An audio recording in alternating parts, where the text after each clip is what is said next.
Kompas TV, independen, terpercaya.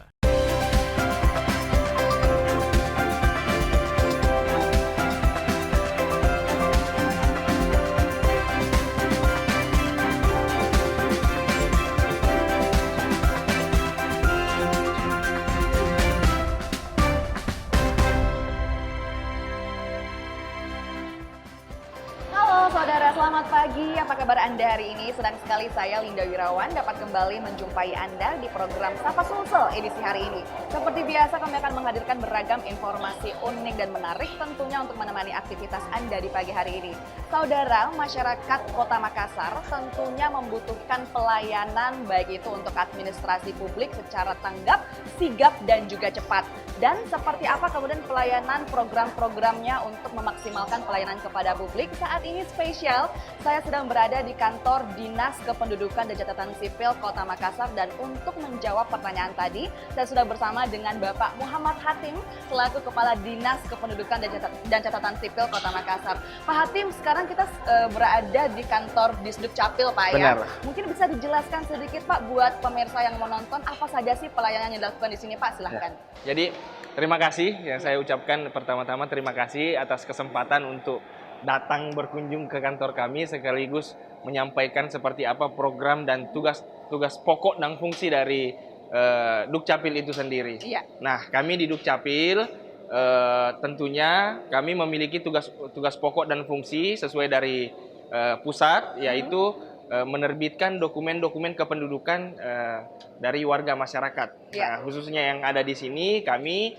dalam lingkup wilayah Kota Makassar. Jadi kami diberikan amanah tugas untuk menerbitkan dokumen-dokumen kependudukan. Ya. Nah, lantas muncul pertanyaan, dokumen kependudukan seperti apa? Oke. Dokumen kependudukan itu ruang lingkupnya seperti apa?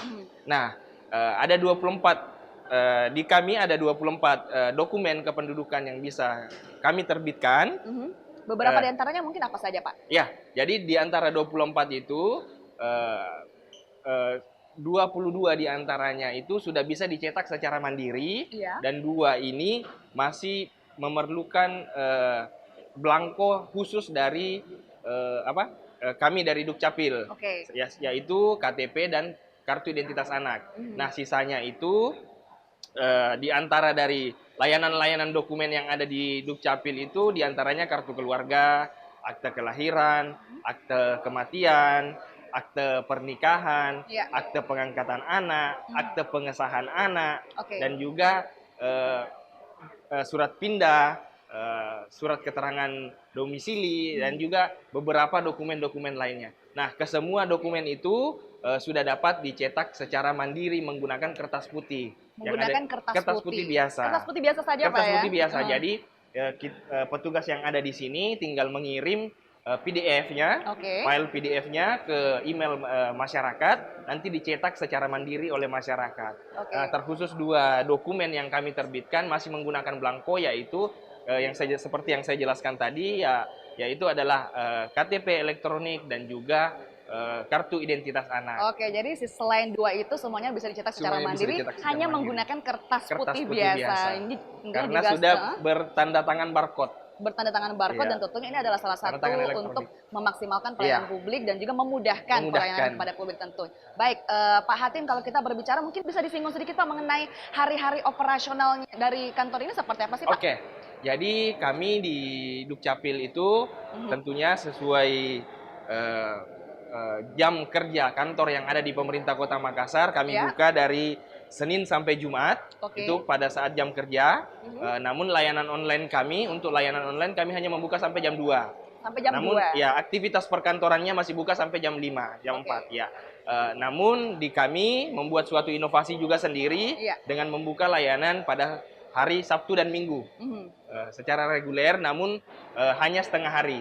Iya, Cuma sampai pukul 12 siang. Dari pukul 8 pagi, warga Kota Makassar yang ingin datang untuk mengurus dokumen kependudukannya boleh datang. Yang tidak memiliki waktu di hari Sabtu, di hari kerja biasanya ada beberapa pekerja, baik itu misalnya dari bank, anak sekolah yang tidak memiliki waktu di hari kerja, Iya. bisa datang di hari Sabtu atau Minggu. Bisa datang di weekend seperti itu Pak ya, di hari Weekend. Sabtu dan juga Iya. Minggu. Pak, kalau itu boleh jam 8 sampai jam 12 siang. jam 8 sampai jam 12 Iya, siang tetap setengah hari. buka di Tetap buka. akhir pekan Di akhir seperti itu. pekan. Nah, kalau Pak Hatim, kalau kita berbicara setiap harinya berapa banyak sih kuota untuk pelayanan kepada masyarakat, Pak? Ya, di kami tidak ada pembatasan sebetulnya. Tidak ada pembatasan sama Ya, sekali. kecuali yang membatasi adalah waktu. Apabila lah sudah ya. tutup. Ya, kami selama masyarakat datang, kami layani, kami terima, kami mencoba untuk melayani sebaik-baiknya. Namun yang kadang yang membatasi adalah waktu dari operasional kantornya itu. Oke, kalau ada koordinasi kah Pak dengan kecamatan dan juga kelurahan?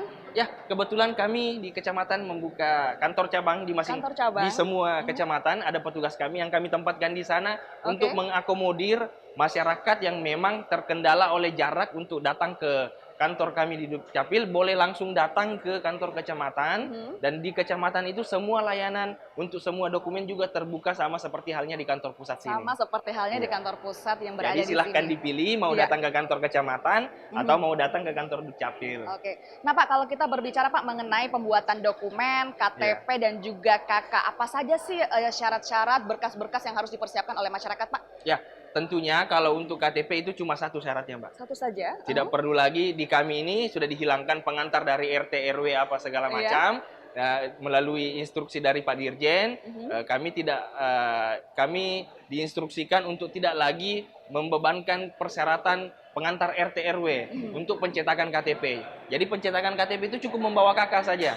Cukup membawa KK. Cukup membawa kakak, apalagi kalau misalnya biasanya untuk pencetakan perdana yang umur 17 tahun yang Iya. baru mau datang bawa kakak dengan bawa diri Bawa untuk diri, difoto. iya, tentu saja, Untuk Pak, ya.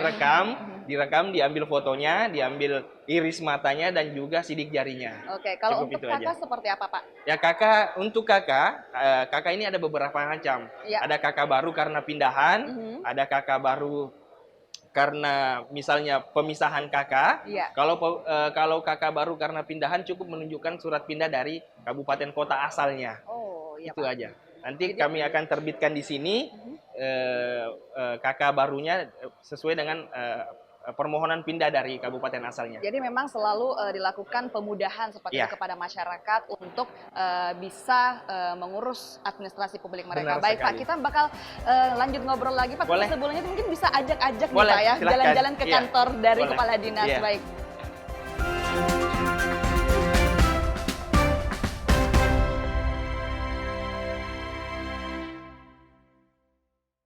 Sambut era TV digital bersama Kompas TV. Jika pesawat TV kamu belum digital ready atau bukan smart TV, siapkan set-top box dan sambungkan ke antena. Kemudian pilih tombol setting pada remote TV, lalu tekan auto scan. Jika pesawat TV kamu sudah digital ready, cukup pilih tombol menu pada remote TV. Kemudian pilih setting, pilih saluran, lalu auto scan. Mudah bukan? Dengan menggunakan saluran digital, Anda bisa menyaksikan program-program terbaik Kompas TV dengan kualitas gambar serta suara yang lebih tajam serta jernih.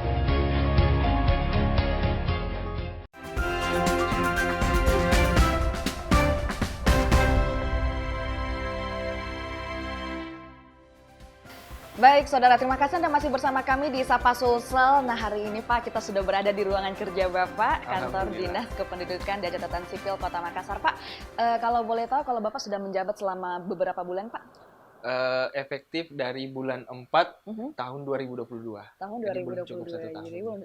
Jadi kurang lebih 10 bulan, Pak ya. 10 bulan. Nah, dalam 10 bulan dan juga ke depannya tentunya Pak Hatim, kira-kira program-program apa saja yang Bapak luncurkan sehingga kemudian bisa memaksimalkan pelayanan kepada publik, Pak? Ya. Birokrasinya cepat, tidak bertele-tele dan sigap, Pak. Ya. Silakan. Jadi untuk di kami untuk mendekatkan pelayanan itu ada beberapa program yang kami jalankan di Dukcapil ini. Di antaranya yang pertama itu membuka layanan online. Membuka layanan online. Layanan online. Jadi seperti apa layanan online itu? Layanan online di kami itu bisa diakses di website www.dukcapil.makassarkota.go.id. Jadi semua layanan terbuka di situ. kecuali untuk perekaman KTP. Kalau perekaman KTP harus datang dulu orangnya, karena harus mau difoto. Fotonya itu tidak boleh dikirim melalui website, harus difoto langsung. Nah, kecuali untuk perekaman KTP dan juga data baru, data penduduk baru itu tidak tercover dalam website itu. Namun, namun semua dokumen-dokumen pengurusan dokumen lainnya itu bisa diakses melalui website tersebut. Seberapa cepat kemudian Pak pelayanan online ini bisa dilakukan oleh masyarakat? Ya, kami tentunya bekerja sesuai dengan SOP yang sudah ditentukan. SOP yang ada di kami itu apabila berkas dan dokumen persyaratan yang dianggap cukup oleh verifikator, itu SOP-nya 2 hari sejak dinyatakan cukup. Itu maksimal. Jadi tidak tertutup kemungkinan sebelum 2 hari itu sudah selesai. Jadi maksimalnya itu harus selesai dalam 2 hari. Nah, itulah hasil dari dokumen tersebut tadinya yang saya ceritakan tadi di depan bahwa akan dikirim melalui email dengan bentuk PDF. Filenya nantinya masyarakat bisa mencetak sendiri, mencetak mandiri dokumennya, baik itu KK-nya, akte kelahirannya, akte kematiannya, akte perceraiannya, akte pernikahannya, itu bisa dicetak secara mandiri, ataupun surat pindahnya. Baik. Nah, selain itu program apa lagi Pak yang dilakukan? Ya, di kami juga di sini tentunya menerapkan ada yang namanya layanan jemput bola. Jemput bola? Ya, layanan jemput bola itu seperti apa? Layanan jemput bola yang ada di Dukcapil Kota Makassar itu turun langsung ke kantor-kantor kelurahan, ataupun biasanya ke daerah-daerah bencana.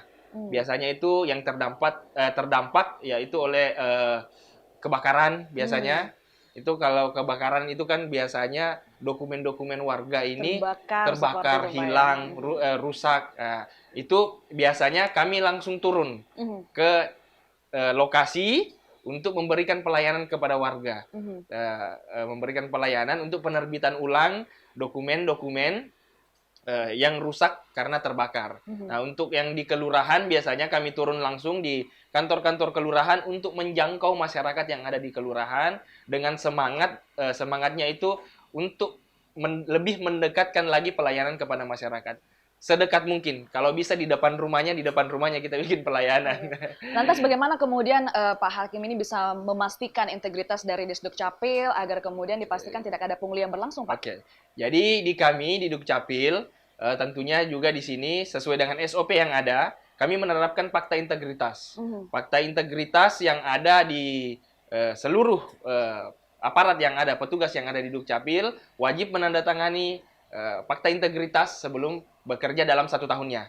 Biasanya kami penandatanganan itu di awal tahun, kami melakukan penandatanganan fakta integritas kepada seluruh aparat dan pegawai yang ada di sini, bagaimana dalam pelaksanaan pelayanan itu dapat memberikan pelayanan terbaik, tidak hanya pungli, masalah pungli, tapi mereka wajib memberikan pelayanan terbaik kepada masyarakat, khususnya di sini di wilayah Kota Makassar. Ya, jadi Anda bisa menjamin Pak, apakah ada tidak ada pungli? Janji dari mereka, ada janji dari mereka untuk memberikan kinerja yang berintegritas ke depannya. Insya Allah mudah-mudahan pungli sudah tidak ada lagi. Oke, jika misalnya ada terjadi Pak, apa kemudian sanksi yang diberikan? Ya tentu kami akan, karena biasa memang terjadi ada beberapa yang pungli, tentu di awal itu biasanya kami memberikan surat teguran, dan jika itu ada terkait pidana, tentu akan diproses secara pidana. Itulah karena ketatnya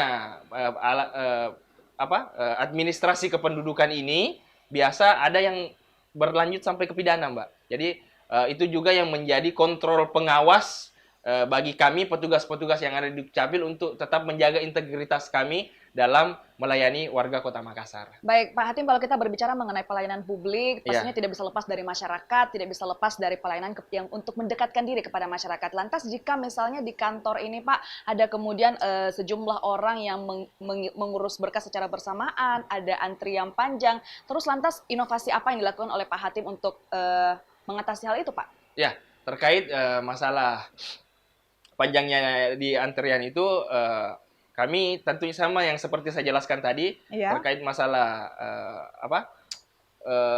layanan online ini. Nah, layanan online ini bisa diakses dimanapun, kapanpun. Dimanapun dan kapanpun. Dan Pak, ya? bahkan di rumah itu bisa diakses sebetulnya. Yang datang ke sini boleh masyarakat warga yang belum mengetahui bagaimana cara untuk menggunakan dan mengakses layanan online kami bisa datang ke sini untuk dipandu.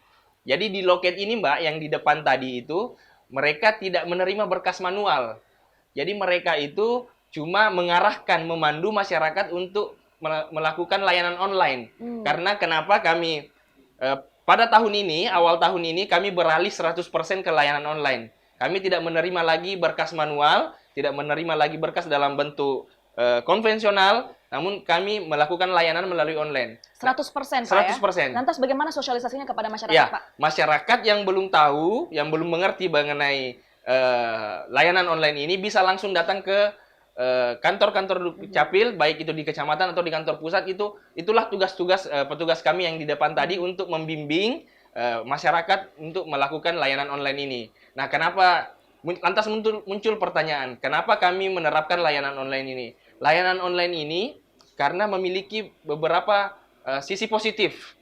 Di antaranya salah satunya yaitu pemberkasan yang tidak lagi pengarsipan yang tidak lagi dilakukan secara konvensional. Jadi pengarsipannya itu bisa lebih mudah, lebih rapi tersusun arsipnya, lebih mudah dijangkau arsipnya ketika kita langsung ingin mengecek arsip-arsip dari penduduk yang ada di Kota Makassar dibanding kami lakukan pelayanan secara manual. Itu membutuhkan tempat gudang untuk menyimpan berkas-berkas dari masyarakat. Makanya dengan semangat itu, semangat kemudahan juga tentunya, dengan layanan online dapat dijangkau dimanapun, bahkan di seluruh dunia, di Amerika, di Jakarta, layanan online kami bisa diakses dengan nanti hasilnya dikirim melalui email. Nah, semangat kemudahan itu dan semangat efisiensi itu yang menggugah kami untuk beranjak ke layanan online. Jadi dari 100%. 24 kepengurusan administrasi Pak, semuanya bisa dilakukan secara online? Kecuali yang 2 tadi itu, yang belangkonya yang masih terbatas, yang harus dicetak secara langsung. Dan itu pun hasilnya harus masyarakat harus datang mengambil KTP-nya. Karena Pak, ya? dua dokumen itu belum bisa dicetak secara mandiri karena menggunakan belangko khusus dari kami, yaitu KTP yang tadi, KTP elektronik, dan juga KTP kartu identitas anak. Kartu Seperti identitas itu. anak dan juga Ya. KTP Pak ya. Ya. Oke. Pak, kita masih akan ngobrol-ngobrol banyak terkait dengan pelayanan administrasi publik. Namun saudara jangan kemana-mana, tetap bersama kami di Sapa Sulsel.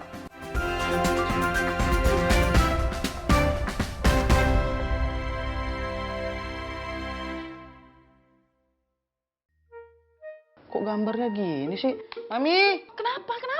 TV kita banyak semutnya gini, kamu naruh gula ya di situ ya? Menurut Papi, Mami yang bikin ini TV banyak semutnya. Aduh, ada apa ini ribut-ribut? Kenapa? Tadi tuh kita nyalain TV, tiba-tiba gambarnya banyak semutnya tuh. Jadi kalian tuh masih menyaksikannya siaran analog TV ya, bukan digital? Jika pesawat TV kamu sudah digital ready, cukup pilih tombol menu pada remote TV. Kemudian pilih setting, pilih saluran, lalu auto scan. Mudah bukan? Dengan menggunakan saluran digital, Anda bisa menyaksikan program-program terbaik Kompas TV dengan kualitas gambar serta suara yang lebih tajam serta jernih.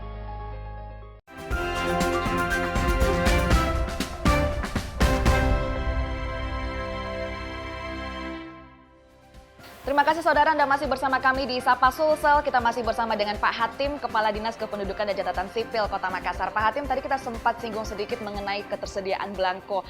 Banyak kemudian masyarakat yang mengeluh terkait dengan kelangkaan belangko. Bagaimana kemudian Anda mengatasinya, Pak? Ya, perlu juga saya jelaskan di sini, Mbak. Ya. Jadi sesuai dengan undang-undang Ya. tentang kependudukan,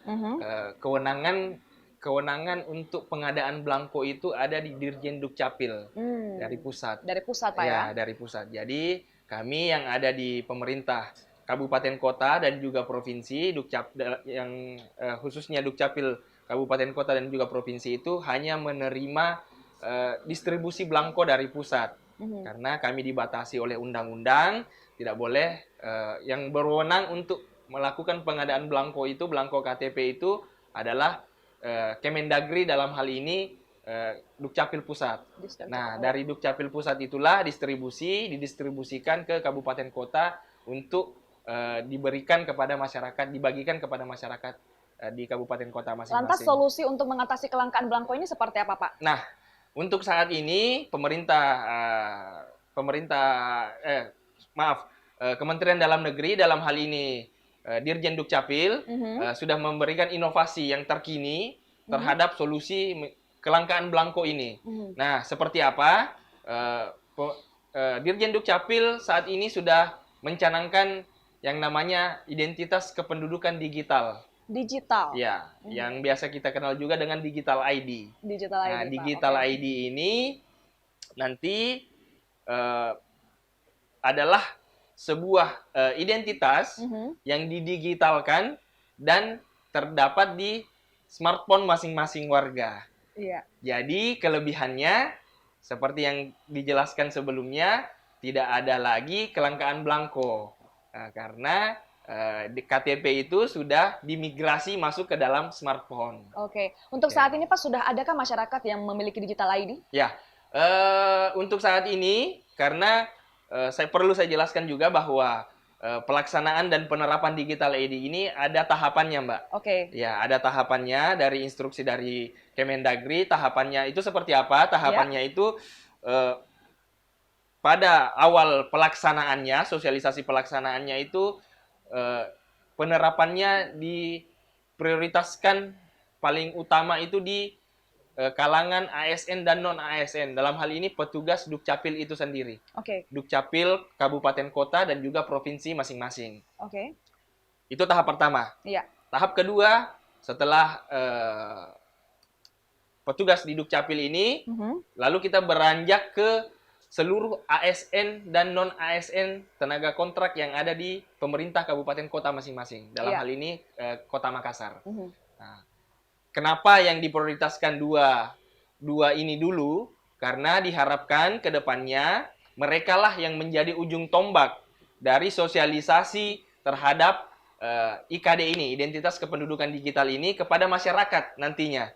Jadi merekalah yang bertugas untuk menjelaskan apabila ada masyarakat misalnya tetangganya mereka, keluarganya merekalah yang akan menjadi duta identitas kependudukan digital ini. Mereka yang menjelaskan kepada masyarakat sehingga mereka yang diprioritaskan paling awal untuk menerapkan digital ID ini. Oke. Nah, bagaimana mereka mau menjelaskan ketika mereka belum memiliki dan menguasai, memahami digital ID itu sendiri. Olehnya itu, atas dasar alasan itu, para ASN ini yang menjadi sasaran awal untuk penerapan digital ID. Baik, kalau di tahun 2023 ini Pak, target untuk peralihan ke digital ID seperti apa Pak? Ya, kemarin dalam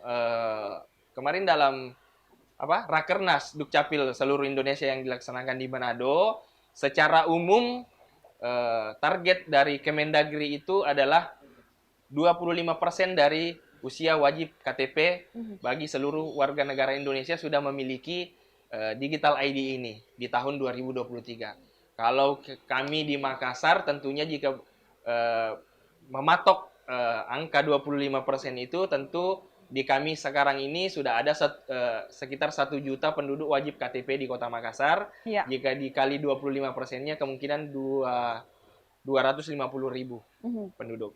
Jadi itu target di tahun 2023 ini Pak ya? Ke depannya. Oke, lantas kemudian Pak, kalau kita berbicara mengenai digital ID, tentunya kita juga harus berbicara mengenai keamanan cyber. Betul. Bagaimana kemudian memastikan keamanan ini Betul. Pak?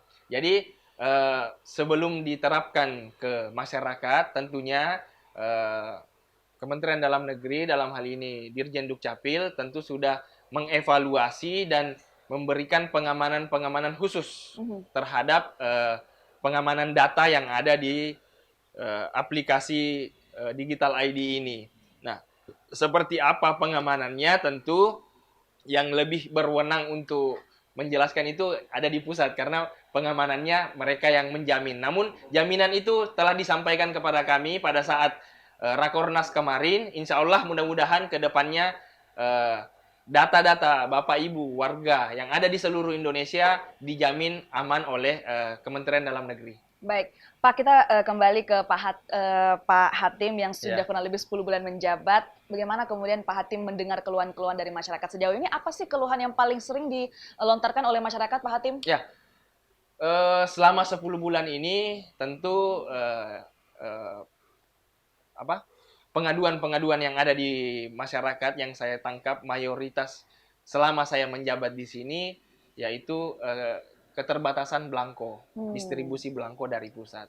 Karena memang seperti yang saya jelaskan di awal tadi bahwa kewenangan untuk pengadaan belangko ini bukan berada pada kami. Ya, semoga dengan adanya Digital ID ini solusi keterbatasan belangko ini bisa teratasi Pak ya ke depannya. Oke, lantas kemudian Pak, Digital ID ini kan sekarang masih berjalan seperti itu. Masih belum mencapai masyarakat luas. Benar. Lantas dengan adanya kelangkaan belangko ini, jika masyarakat sangat kepepet nih Pak butuh KTP, apakah ada surat keterangan atau seperti apa Pak? Benar. Jadi saya jelaskan dulu ya dari awal karena tadi baru 2 tahapan terkait Digital ID ini. Yang pertama di internal Dukcapil, yang kedua ASN, Pemkot dan pemerintah kabupaten, yang ketiga itu di kampus.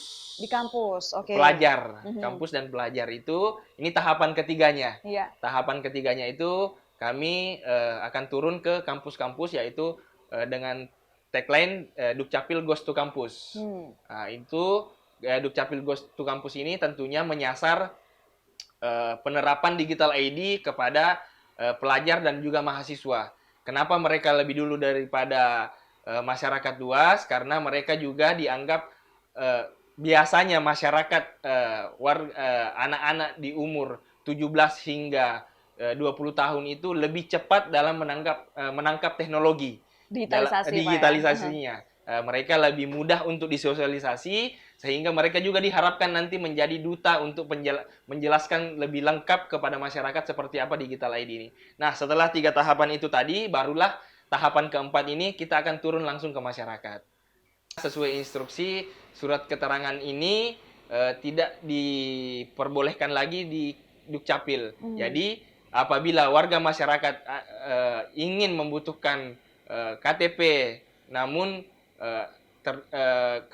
ketersediaan belangko sangat terbatas, bisa langsung kami layani di KTP digital itu, pengaktifan KTP digital itu. Oh, jadi langsung bisa Bahkan langsung ya, Digital ID, jadi Pak, saya ya? jelaskan juga bahkan di depan itu di loket-loket yang ada kami melayani sampai jam 4 untuk warga masyarakat sebetulnya pengaktifan Digital ID.